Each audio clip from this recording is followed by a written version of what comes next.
స్వర కొబ్బరికాయలు కొడుతుంటే అక్కడికి వచ్చిన ఝాన్సీని చూసి స్వర అయితే, ఏంటి ఝాన్సీ, నేను ఎందుకు ఈ కొబ్బరికాయలు కొడుతున్నానని ఆలోచిస్తున్నావా?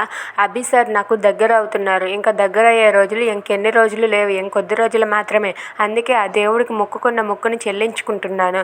108 కొబ్బరికాయలు కొట్టి ముడుపు కడతానని నేను మొక్కుకున్నాను నా అభి సార్ దగ్గర అయితే. అందుకే నా అభి సార్ నా ఇంటికి వచ్చారు.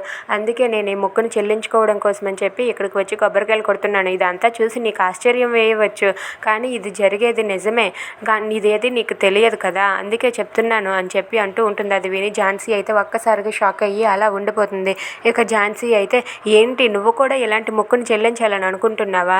నువ్వు 108 కొబ్బరికాయలు కాదు, 1,108 కొబ్బరికాయలు కొట్టినా సరే అభి సార్ నీ దగ్గరకు రారు, నీతో పాటు కలిసి ఉండరు. ఎందుకంటే అభి సార్ నా మెడలో మాత్రమే తాళి కట్టారు. అభి సార్ నా భర్త. అభి సార్ నేను పంచభూతాల సాక్షిగా పెళ్లి చేసుకొని అభి సార్ నేను ఒక్కటయ్యాము. అలాంటిది అభి సార్ నిన్ను ఎలా దగ్గర చేసుకుంటారు అనుకుంటున్నావు? అభి సార్ నేను ఒక్కటే అని చెప్పి అంటూ ఉంటుంది. అది విని అక్కడ ఉన్న ఝాన్సీ అయితే ఏం మాట్లాడలేక మౌనంగా ఉండిపోతుంది. ఇక స్వర అలా మాట్లాడుతూ ఉంటే ఝాన్సీ కోపంతో రగిలిపోతూ ఉంటుంది. ఏంటి ఝాన్సీ, నీకు చాలా కోపం రావచ్చు, కానీ ఏం చేస్తాం?